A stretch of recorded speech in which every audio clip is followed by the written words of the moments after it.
so we're here with Jack Cashill, who's a friend of mine and an author. He's written a few books here. What's the Matter with California? If I Had a Son. What's the new one? The new one is TWA 800, the crash, the cover-up, the conspiracy. In fact, I was happy to stop by today because I'm on my way out to Long Island tonight to do a book signing on a topic that is really speaks to what you do and what I do, and that is basically the whole arena of citizen journalism.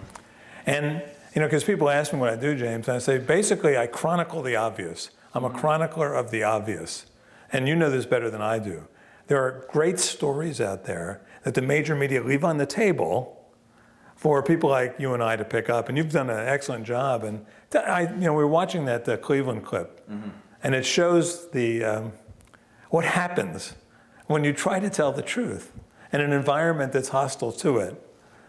Just tell me about that experience and what you're feeling. We were talking about this clip in Cleveland, and I was walking through the quad there, and I got just attacked by a bunch of sort of bloggers, reporters, the New York Times, Rolling Stone, and then this guy from college. He started talking about how you're a white supremacist, and what do you have to say for yourself attending a Robert Taft function, and I was taken aback. So he filmed this, and we're going to watch it and talk about what it means to be a citizen journalist, what it means to be attacked, and how come Rolling Stone, this newspaper that was born of rabble-rousing and revolutionary spirit, can't read between the lines when it comes to some of the accusations they throw out. No, that's an excellent point. And watching the Rolling Stone in particular, it indicates what's happened over time with American journalism. When Rolling Stone started, which was probably about 50 years ago, what their role was what your role is now, and that is to attack the power, to challenge authority. You see the bumper stickers, question authority? Rolling Stone now, their role is to question those who question authority. They've been doing this for 5 years now. I mean, at least. And do you think it's getting better or worse? In my experience, it's getting worse. It's getting more polarized. I mean, 40 or 50 years ago, the media at least faked objectivity. They would go after stories, even up to, I would say, as late as 1994, the first 2 years of the Clinton administration. They would go after stories that were unfriendly to their larger agenda and the way they voted. I saw the turning point is with the Newt Gingrich revolution. The people I knew in the media then moved sides. They changed their stance from that is objective reporting to defending the establishment, defending the Clintons. And I would say in the last 4, 7, 8 years, it's gotten even worse. Well, let's take a look at some of these clips and talk about what they mean, and then maybe as it applies to both of our work. Yeah. I believe it was maybe it was in Brooklyn, I'm not sure, but they said that the courts found it to be, the tapes to be selectively edited. That's a good one. When political officials make political statements about a political organization, you have to wonder. That's a cop-out, man. That's a cop-out. I'm sorry? Are you going to rape that one woman journalist? Did I rape someone? No, were you planned that? That's an absurd thing. I'm not even going to. I believe what the lady's referring to is there was an instance where a conservative blogger alleged she was sexually harassed by you in your parents' barn. No. Do you have any comment on that? He was going to get this lady to blow. Do you have any comment on that, though? You know the case I'm referring to. It's fairly public. So this is a Rolling Stone reporter who's. Do you have any comment on that? You have any comment on that? Your parent were raped in your parents' barn. I mean, this was we wrote about this in Breakthrough, and it was just a terrifying thing that we went through. Completely bunk, thrown out. But this reminds me of that moment with Stephanopoulos when he said to me on Good Morning America with Andrew Breitbart, he said, "What do you have to say about attending white supremacist stuff?" Point your critics make is they say that you're animated by resentment over race. They point out that you've attended at least one conference where white nationalist literature and speaker were promoted.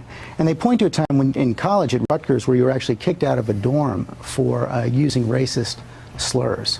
I mean, that's outrageous. I mean, that's been completely disproven on the internet. I'm not even going to address that. That has been absolutely debunked. That was a Max Blumenthal hit piece at Salon where they had to issue retraction. You're sitting there and you're just thinking, I don't even know how I can even rationally respond to this, because no matter what I do, I lose. Because they push you down and then you go back to equilibrium. There's no way you can succeed.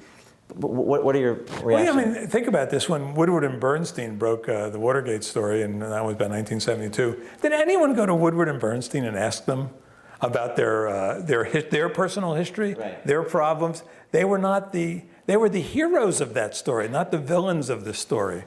And that is the circle we've taken.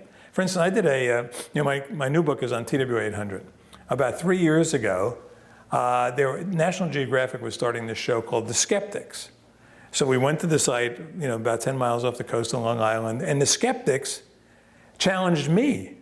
I said, if you're the skeptics, why aren't you challenging the orthodoxy? Why is a skeptic challenging a skeptic? But that seems like when the New York Times made a statement a few days ago where they said it's unclear about the motive, or there's simply no evidence to suggest. And when journalists say it's unclear or there's no evidence, I always think, well, isn't your job to find evidence for something? If you can't get facts or motives or evidence, then you're not doing your job as a journalist. Maybe you should move on to the next story. Yeah, because what you found, probably more than anyone in a sense, because you become the lightning rod, you become the public face of the citizen journalism movement. And as such, and you've taken it at a young age, and I've been following your career from the beginning, and I'm impressed how well you handle this, but the notion that you would have an organization like Media Matters, which has about 100 people sitting in cubicles. At least.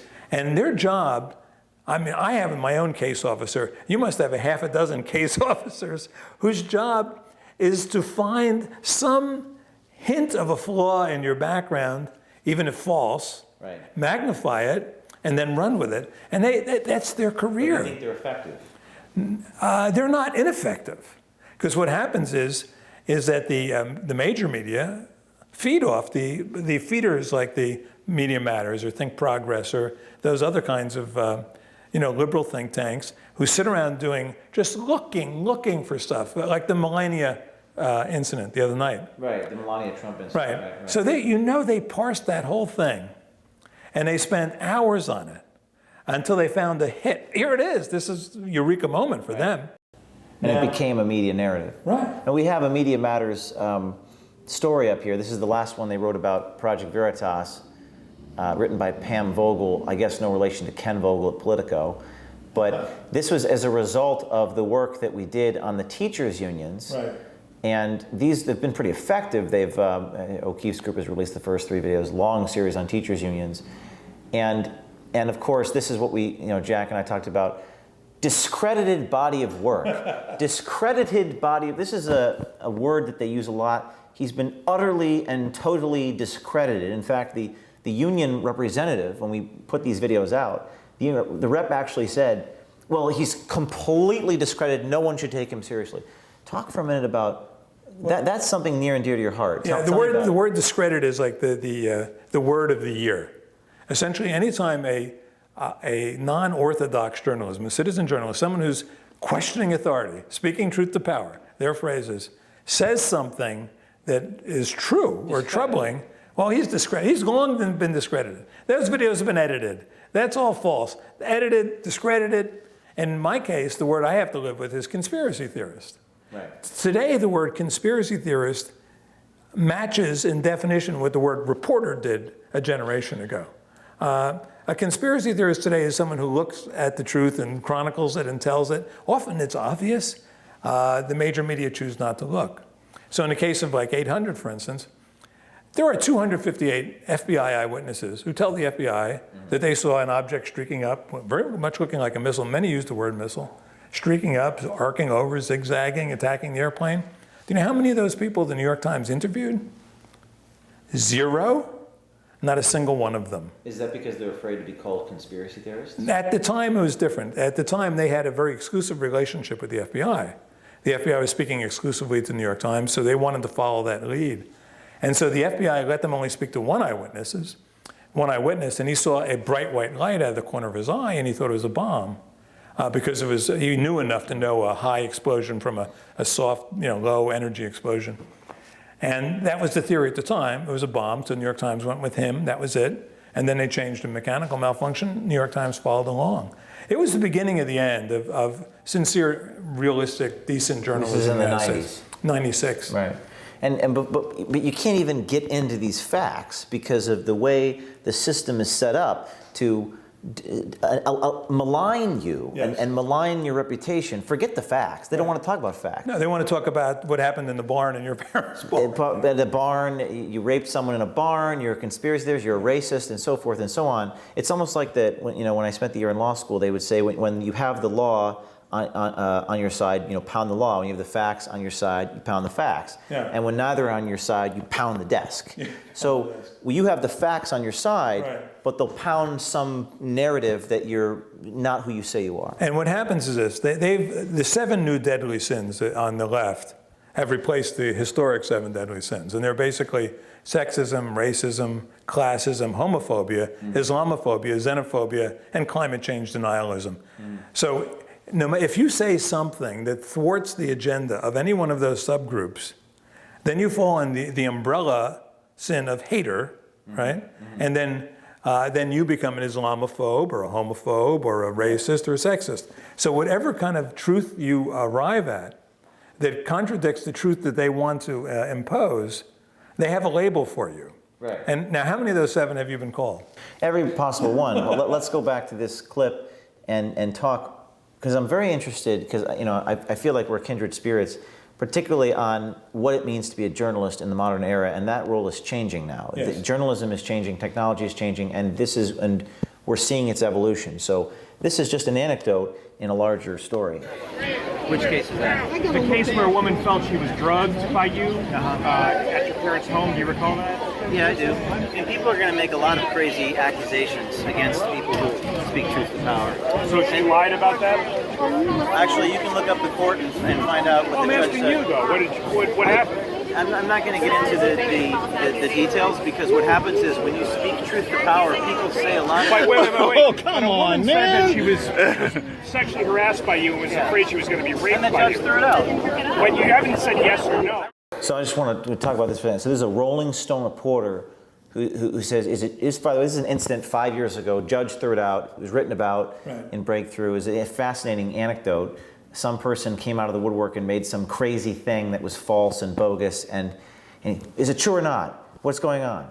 But let's continue. Said that she was sexually harassed by you and was afraid she was going to be raped And the by judge you. threw it out. But you haven't said yes or no. I wrote a whole book about it. It's a New York Times best-selling book. I go into specifically what happened and how it felt to be. It's psychological terrorism when these people accuse you of something you don't do. Whether you're swatted, whether you're accused of rape, it's disgusting. And frankly, people like you should go after the people who did it and ask them why they did it. Not come after people who are trying to speak truth to power. Well, this has nothing to do with truth to power. This is a woman who said she was afraid you were going to rape her. And the judge threw it out. It was psychological terrorism. It was a disgrace. And frankly, you should go ask her what she's doing now. Yeah, Because they let's swat see people, the dance. and She swats people? there are people who do SWAT. Ali Akbar talks about it. I just did a live stream with him today. There's a need for people to go take on government corruption. And every time anyone does, government squashes them with their big thumb. And their reputations they try to destroy and malign their reputations. And while they can stop one man, they can't stop all of us. But I'm a little which is confused. what Are we're you trying to do. saying that this accusation was part of a broader effort to censor you? Why don't you ask her? I wrote a book about it. I'm asking you because you're the subject of the The accusation. judge threw it out, and he threw it out for a specific reason. So what's interesting about this is the Rolling Stone reporter. We're trying to make a point here that is lost upon our brethren in the 1960s revolutionary media. And Andrew Breitbart would always say, like Abby Hoffman and hybrid troublemakers, and you're born of this generation. There's a truth here. I mean, they've thrown mud, they've thrown crap, they've lied, they've thrown everything at the institution I represent, and they've done it with you too. And we're trying to tell them here, guys, do you not see the forest through the trees? Like when you do something that's impactful, that's important, people are gonna. And tell me a little bit about what's going through his head. That's an excellent question. I don't know how these guys get up in the morning, look in a mirror. Because a testament to your success is how much mud you've had thrown at you.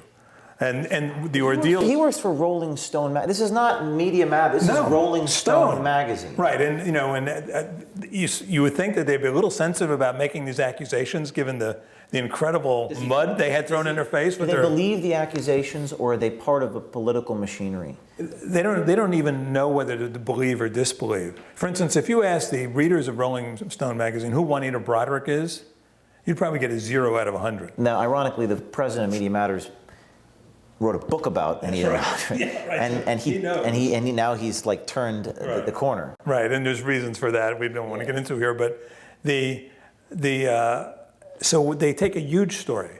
Let's say Bill Clinton was credibly accused of raping Juanita Broderick. Right. Lisa Myers interviewed her on NBC. There's no denying her story because she's one of several women who've been sexually harassed, intimidated, exposed to whatever. If you ask the readers of the Rolling Stone who Juanita Broderick is, I would say no more than 2% could tell you that answer, because they're not looking for that story. They're protecting that story. This is changing now with Trump, with the strategy of going after this in a way that no Republican would have done. And millennials are finding out about this, and our culture has changed, so the rape culture has changed too. And one of my cleverer moments a year ago, I started a column with this sentence. I said, the Republican nominee for president will be that candidate who best learns there's no future in apologizing. And I wrote that a week before Trump declared. I didn't even know he was going to be in the race. Mm-hmm. But that's what people are looking for, and that's why people are responding to what you do, because you don't apologize. But to do what you do, now tell me, James, you've got to lose some sleep over this, do you not? Or there's got to be a little bit of anxiety when you're accused of stuff, when you're maligned. There used to be, but people know, the people that matter know that this stuff is crazy. But I think it's like, going through turbulence on an airplane. When you're getting to 30,000 feet, you're bumbling and stumbling, and then once you survive, it's like that last chapter in the first section of Breakthrough when this incident happened. It was, as you can see in the video, it's psychological terrorism. But then when the judge threw it out, it was kind of an entryway in your life. It was okay, I've finally broken through. I don't think anyone can take me down after I've just survived that crazy situation. Oh, plus you spent the night in an orange jumpsuit too. There was that. There was that. The judge threw it out, and he threw it out for a specific reason. I wrote about it, and it was a disgrace. And I said it was psychological. You keep saying they threw it out, but you're just, what happened? What you want to do right now is you want to do what the media does, which is get into a back and forth Ask questions? specific rape allegation in order to have a headline that said James O'Keefe denies some crazy allegation that you're bringing back up. But that's what you're if I was doing. accused of that, I would say, of course not. Of course I didn't do that. It was thrown out. But James, question. People ask questions. I will email you a copy of the factual basis by which the judge threw it out. I would love that. Sure. Yeah. Absolutely. You got my card. I want to see that too. I actually like the way you're both talking to each other and nobody started yelling. And we're going to switch views here because we have the angle when this woman stops talking. No, I'm not. Because you're being very, No, and I appreciate you're doing it. a discourse. Yeah, he's very respectfully just answering, and I appreciate that. Yeah, I'm happy to address. Yeah, but everybody is asking you questions, but you're not answering them. You got all these He other wants to talk about things. something else, right? Yeah, Is that but what that's we're not hearing? fair. There's so many other questions I that talk are. about the fact that someone accused me of rape, which wasn't true. It wasn't Sexual. rape. I said sexual harassment. And the judge threw it out, Yes. and I will send you a transcript of what the judge said. Okay. Because here's the bottom line. Anybody who, and this is the most important thing, anybody who attempts to speak truth to power in this country is systematically destroyed and maligned by the machine. And you have But to what if it's just understand ordinary that. people questioning What? whether you're speaking truth? What if it's ordinary people questioning whether or not you are speaking truth, let alone truth to power? Okay, so here's an interesting point. This individual, who I'll not mention by name because he would get a lot of satisfaction, the individual off camera would get a lot of satisfaction if I mention his name, and would use this to advertise. It's like the Rachel Maddow. Yeah. You don't want to mention the Fox people don't mention Rachel Maddow because they don't want to give her the ratings. Sure. But he makes an interesting point, which is sort of true in both of our lives, but in yours as well. He says, what if ordinary people, you're not really speaking truth to power. These people don't believe that what you do with the TW-800 flight, or questioning, which we'll get into either in this segment or another one when I do with you, the audio tape with Trayvon Martin, or with the word that he used, or questioning powerful narratives. They don't think that's truth to power. What do they think it is? Well, they think you're just defending some, say, sexist, racist, homophobic ideology. You know, they think that you're a propagandist. I mean, someone I think in this video calls you a propagandist, right? And what are you propagandizing for? They ask you if you're supporting Donald Trump, you don't answer. You've never taken a stance for or against a given politician. The less stance you take, the more you focus on facts, the more of a propagandist you are.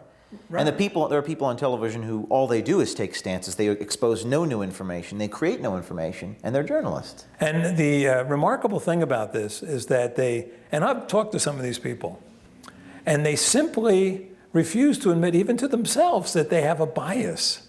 I mean, I'll give you, for example, I was on a local Kansas City TV show once with a fellow from the Kansas City Star. And it was some panel discussion, and it was some girl in the audience asked the guy from the Star, he goes, "What's the Star's position on abortion?" He goes, "We're right down the middle. We play it right down the middle." And I said, just out loud, I said, "Dave, last year you won the Margaret Sanger Award from Planned Parenthood Association for being the most aggressively pro-abortion newspaper in America. That was just last year." Right. And he didn't. It didn't register on him. He was actually thought he was telling the truth. Now, some of them aren't that deep into self-deception, as you know, but some of them are, and that's the difficulty in dealing with. But it's the truth to power mentality that is so important. You know, the David versus Goliath struggle. They don't. It's cognitive dissonance or something. Yes. They don't think that taking on these entities is speaking truth to power. You're part of some corporate entity that's... Well, in your case with Acorn, which was just a brilliant sting. And how old were you, like 13 at the time? 25, yeah. 25. Well, I remember you being accused of, well, no, you're not speaking truth to power because you're going after poor people. You know, you're going after the poor and the dispossessed, so you're on the side of the establishment. No, these poor and dispossessed people were sitting on a $2 billion empire. Right. You know, a thoroughly corrupt, government-funded empire that did absolutely no good for anyone, you know? Well, it got money into the people who founded it, their pockets. That's right. The Rathkes, who are white. Right, exactly. And then it helped turn out the vote. And then you get accused of, without ever having mentioned that, and that might be useful to pull up here. Yeah, we've got a headline from the Washington Post. Because they always question your motives. I mean, no matter how noble your motives are, or how pure they are, to them, you are simply an extension of the power. You know, the presumed, check your privilege kind of power. So here's the headline. Yeah, the article about this is written by a Pulitzer Prize-winning reporter named Carol Leonnig for the Washington Post. She's the government accountability writer. I've brought this up example, dozens of times. The article about the community organizing group Acorn incorrectly said that a conservative journalist targeted the organization for hidden camera videos, partly because its voter registration drives bring Latinos and African Americans to the polls. That's the point the article was trying to make about why we did it. But then the retraction, which is a front page retraction, by the way, although Acorn registers people mostly from those groups, maker of the videos, O'Keefe, did not specifically mention them. So the entire article was making a point that was retracted. Yeah. It didn't even mention them. When you have these new videos coming out where the people are screaming Islamic sayings, praise be to Allah, and they're openly on YouTube saying racist things about people of the opposite skin color, right. And the New York Times and the Washington Post say the motive is unclear. Right. But when it comes to, depending on who you investigate, the motive is not only crystal clear, it's contrary to the statements made by the source you're talking to on the record. Yeah, I mean, that's extraordinary. And it happens all the time. But I mean that's. These are not Daryl Lamont Jenkins, I said his name, and the Rolling Stone. Right. This is a Pulitzer Prize-winning reporter at the Washington Post, right. who printed a front-page retraction. Yes. And nobody cares? Well, no, because who reads retractions? In fact, anyone who reads the Washington Post doesn't want to read anything but what the Washington Post is prepared to tell them on a daily basis. They've successfully screened out tons of information. To your point, when I first unearthed the fact that the primary craftsman behind Obama's Dreams from My Father, the book around which his genius myth was conceived, was Bill Ayers. And I came out with this in 2008 in September, based on, the evidence is overwhelming. I mean, and I got into it just from the first time I read Dreams in that summer, and I said, someone else wrote this book. You know, because I'm sort of a literary detective. I have a history of this. I have a PhD. I'm not, you know, some quack off the street. And I expected to find some general left-wing author or something, but when I found it was Ayers, I said, uh-oh, now this is a hot potato. Well, what did they do? How did they deal with that accusation? Well, Bill Maher called me a racist, you know, on air. In fact, I had to thank the late Andrew Breitbart for defending me. He was one of the two people who publicly defended my thesis. The other one, curiously, was Donald Trump. I think he did that on MSNBC as well, and Bill Maher. Yeah, he did it on a couple of shows. And then with the other guy, some other guy on, the guy who's no longer there on MSNBC. And then David Remnick, in his book, attacks me again. And they said, there's no precedence for it. The precedence for this is ugly. No, the precedence for this goes back about 400 years when people started questioning the authorship of Hamlet, you know? This has been, you know, an ongoing literary adventure. Is it because of Obama's skin color? Is that why they attacked you the way that they did? Right. The Remnick and Maher inferred that I was challenging the ability of a black person to write a good book. Well, black people have won Pulitzer Prizes and deserve them. You know, that's never been an issue. I mean, it's not like there's some tradition of that, but they'll find that. I mean, if Obama had been, you know, Hispanic, they would accuse me of xenophobia. If he had been Islamic, well, if he had been Islamic, they would accuse me of Islamophobia. Right. If he had been a woman, they would accuse me of sexism. Right. They have to have a discussion, an ability to peg you and to degrade you. We're going to talk about how to get beyond that. Yeah. But before we do, let's go. Speaking of audio tapes, motives, facts, etc. Let's look at the Trayvon Martin. This is another book you've written, If I Had a Son, about the Trayvon Martin thing. Right. And he talked to me about this audio tape from the 911 call with Zimmerman, who was the suspect who shot Trayvon Martin. And there was a comment he made in quotes there. You could see it on the video. I'm not going to say it. That was the accusation that he made that comment about Trayvon Martin. And your point is that the media, mainstream media, made a huge assumption about an indecipherable bit of audio. Utterly indecipherable bit of audio. Of the 600,000 words in the English language, they decided that with a 28-year-old Hispanic, Obama voter, civil rights activist, decided to call Trayvon Martin. Well, let's listen to the tape to see what we think it sounds like. Which entrance is that he's heading towards? The back entrance. Let's listen to that one more time. Okay. Which entrance is that he's heading towards? The back entrance. Are you following him?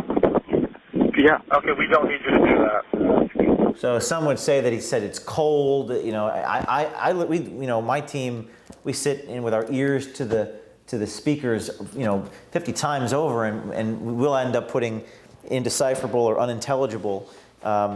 But that was an assumption that was made, or right? And just look at that image. You know, according to the rules of journalism, you have to show the most recent available photo. Throughout this incident, they showed the picture of the 12-year-old or 13-year-old. At the time, Trayvon Martin was 6 foot tall, 160 pound, 17-year-old. Well, they also have that image also showed Zimmerman in the jumpsuit. And it's not even a jumpsuit; it's just an orange shirt that looks like a jumpsuit. So he wasn't actually wearing a jumpsuit. No. Right. But they made it look like. Well, if you Google me, there's a picture of me when I was 25 in a federal prison jumpsuit here, and you know, it's something you get used to. It really is. And God, I mean, you and I could talk for hours about this stuff, but there might be more material for more than one little sit down here. We might have to split it up. Let's go back to this interview. This is again at the convention. just yesterday, actually, or the day before yesterday. And let me pull that video back up. So what I do is I take out my camera and hit the record button. And what you guys say was you selectively edited it. Every journalist in the history of journalism, when they put out a story, they make edits to that story. The difference with me is I often put out the raw tapes. Does CNN put out the raw tapes? Does the New York Times put out the raw source information? No. So Andrew Breitbart and myself have held ourselves to a higher standard than anybody in the media holds themselves to. I would personally doubt that. Does the New York Times release their sources? Yes, they do actually. Oh, they do. By the way, this is false. The New York Times does not release their source information. Most journalists don't release their sources. Sure, it's part of the. That's fine. Kind of being a journalist. Yeah. That's fine. Yeah. But this is an operation which does release our sources by virtue of the fact that all the people we talk to, we release video of those subjects. Yeah. Whereas the mainstream media does not release video, relies upon anonymous sources, Right. and uses words to describe the incident instead of releasing video. That's right. But do you ever weary of having to defend your role as a reporter? No, I love it Yeah. because I think it's important that someone has to do it. What concerns me is that, well, I mean, I don't know. I mean, is it concerning that these folks are still using the same talking points? And now it's accumulative because now you've been a public figure for about 6 or 7 years, and they have all these accumulated charges they could throw at you. But it's not just me. Like we talked about David Daleiden. Yeah. You know, let's take a look at this for example. This makes me laugh. Faked criminal videos. Fake criminal video. It's like they combined every word in one tweet. Politicians in states try to cut Planned Parenthood. Fake criminal. It's an emotional reaction that gets put into the media echo chamber.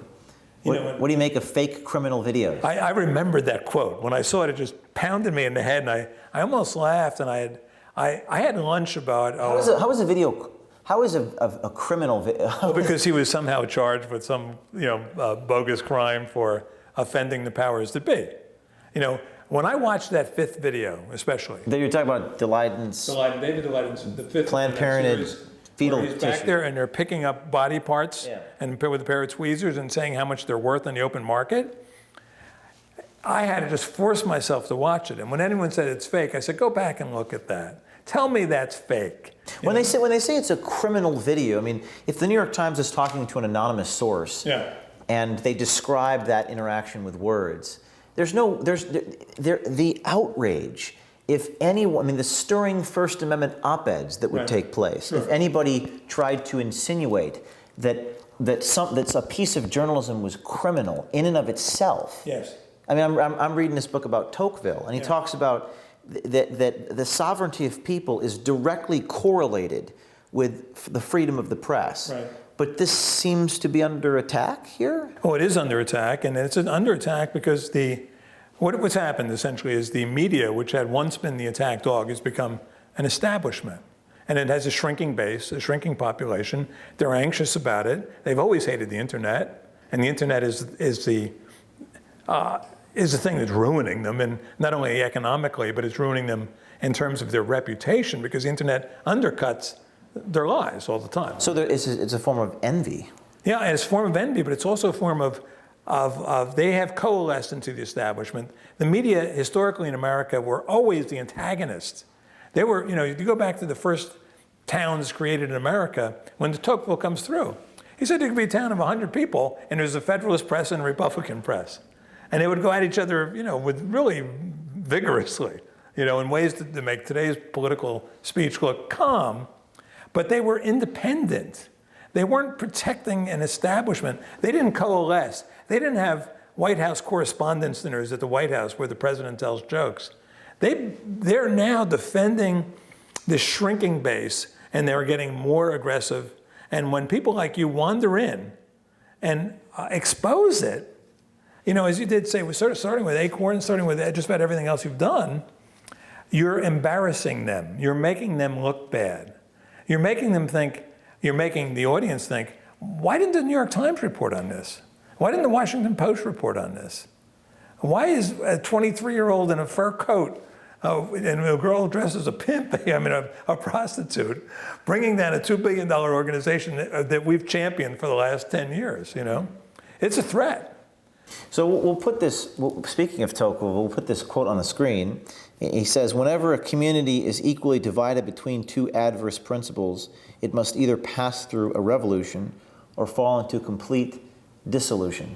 Now he was talking about government. He was talking about a culture which is so divided, which we, as a country, we are. I mean, in many ways, it's a good thing you have two parties.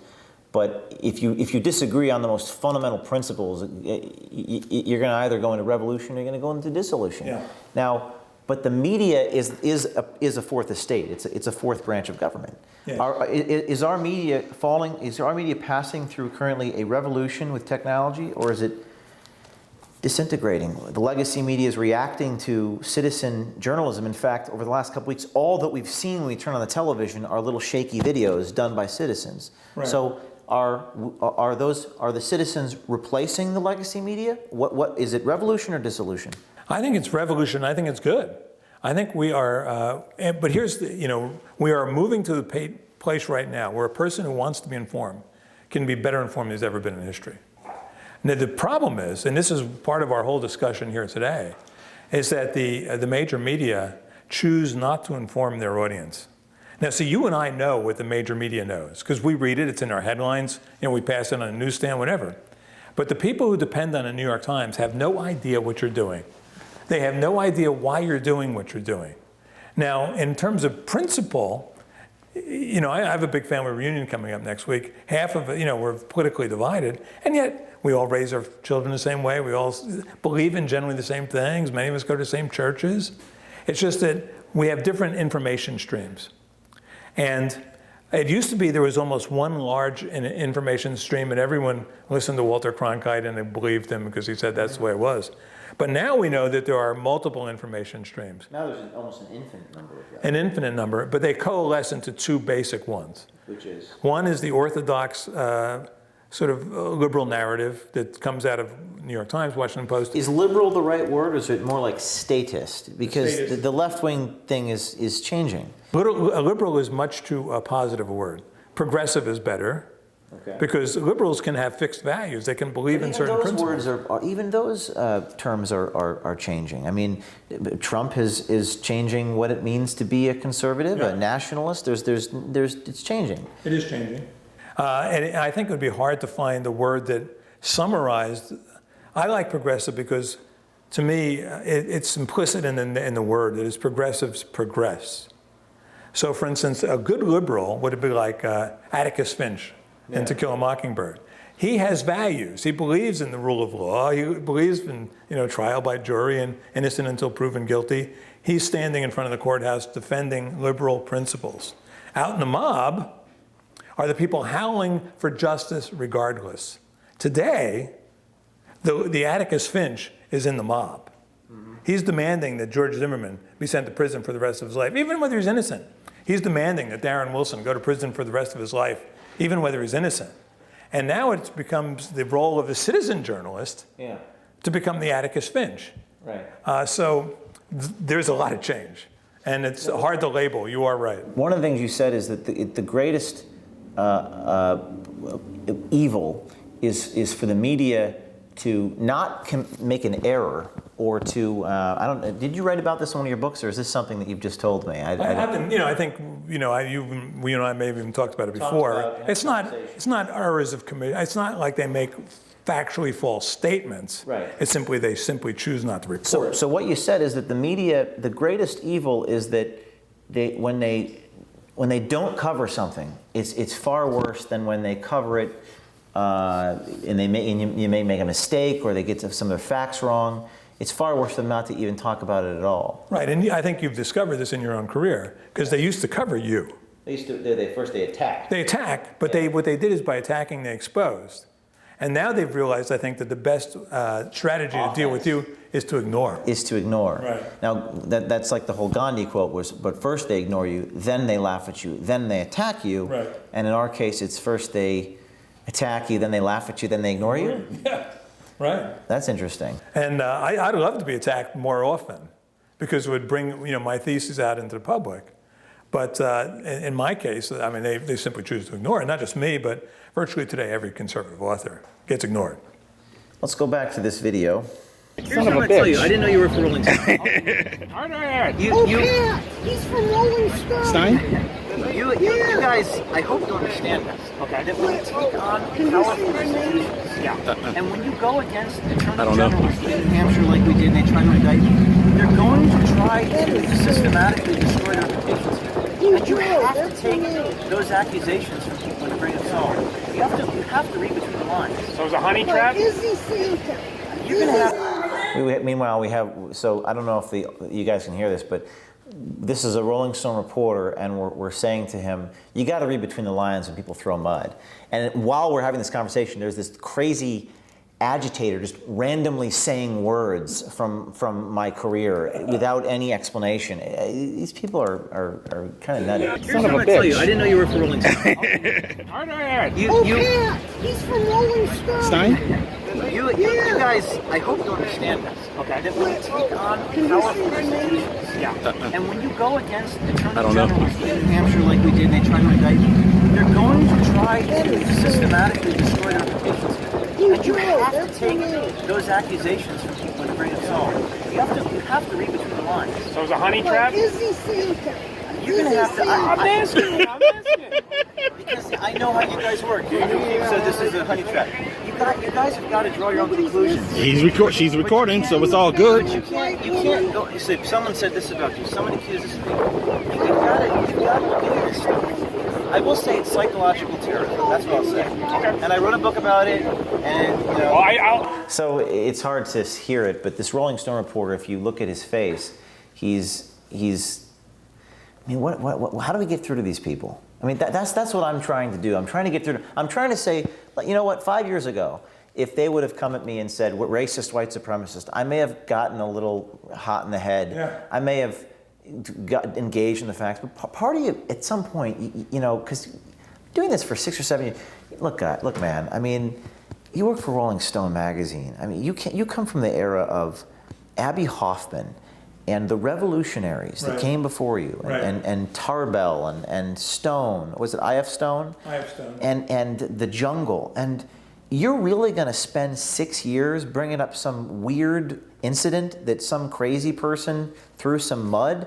I mean, I almost want to shake them and say, wake up. Yeah. Like, what's wrong with you? But I have not figured out, first of all, whether I can wake them up, and second of all, whether it's even worth it, because we probably should just keep going. Doing the stuff you're doing the stuff that Veritas is doing. I think what your operation is doing, and it's very impressive, by the way. I hadn't been to see you here in a couple of years, but is you've got to keep expanding the base of people who are working with you in organizations like yours. The difference is that we have truth on our side. I mean, that's all we're going after, essentially. We're not defending a status quo per se. They're defending, and that leads them into great acts of dishonesty and omission.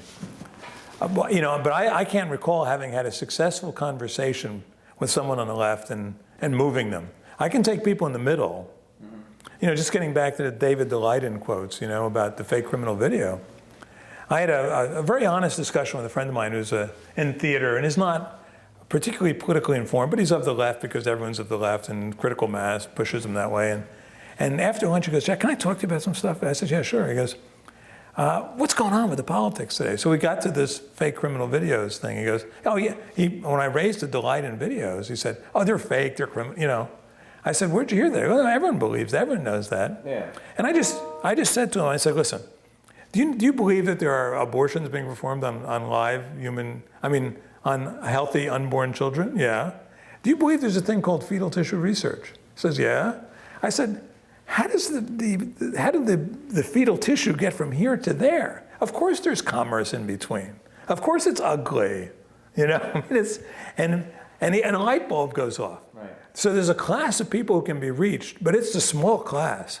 The 40% on that side, the 40% who are remaining America's newsrooms, I am convinced cannot be reached in this generation. Mm-hmm. And maybe it'll take another generation. And I think maybe, and one of the things that you've done well, and that is to make what you're doing cool, Try to make it cultural. Yes. Someone like Milo Yiannopoulos. Tell me what you think about him. Milo's a trip. I know you met him. He's cool. Yeah. Yeah, we have a picture of him with me from the other day. where I met him when he got banned from Twitter for good. This was 2 nights ago, and now he's cool.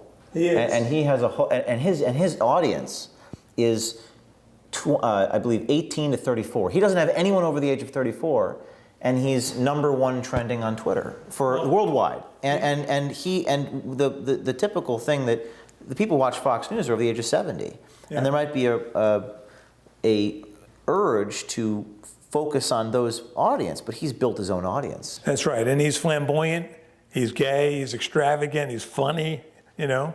And he can't be shamed. No, that's an excellent point. He can't be shamed, Right. and which is what they do to you, and to a certain degree what they've done tried to done to me. Yeah. They shame you by race, sex, class, conspiracy theorists, blah, blah, blah, blah, blah. But they can't do that to him. No, he refuses to be branded, and he's following in the lines of probably the icon of our movement, which is Andrew Breitbart, Right.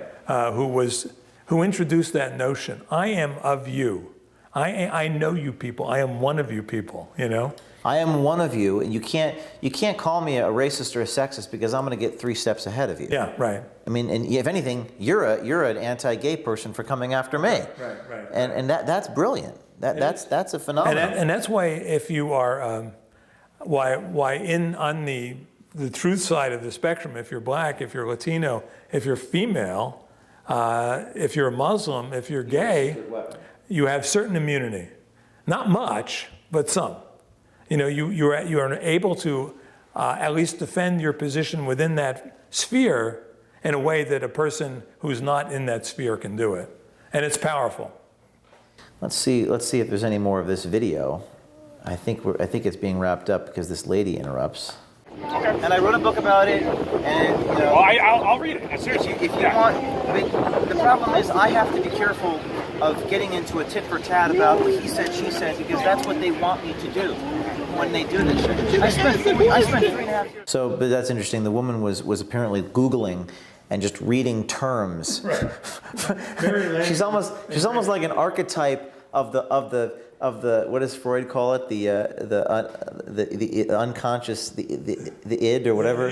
She's an id, googling words and just Landrew, fake, criminal, video, fake, arrest, rape, barn, and she's just, it's almost like the ghost of Christmas past came to visit our ambush there, and this is finishing up with Rolling Stone. So that it is what it is. But I'm trying to create this army so that we can continue, and that's what we're trying What's to do. your name? My husband was blessed in the past. So I think that's it. There's a lot more here. We'll have this video posted at Project Veritas, but it's been 5 years and they still haven't stopped the name calling. No, and I can't imagine they will. I keep thinking that they'll exhaust themselves. And this is why the Trump candidacy is interesting, and that he's the first, as I mentioned earlier, he's the first candidate on the right who will not put up with it, and who will not put up with the media assault. His politics and mine may not align perfectly, but I appreciate that much. And in fact, he was one of only 2 people who defended my thesis that Ayers was involved with the writing A Dream from My Father publicly, and the other one's dead. That was Andrew Breitbart. So it's a strange world out there, but if you have more people just willing to, like Milo, maybe even a more useful example, like you position, or Andrew Breitbart historically, we need more people like that. And why don't we have more people like that? Because they're afraid. Well, that's a good place to cut off here, because I think we're going to do a couple of these, and maybe next time we'll talk about what it means to be afraid and how we can overcome it. Very good. So thank you, Jack.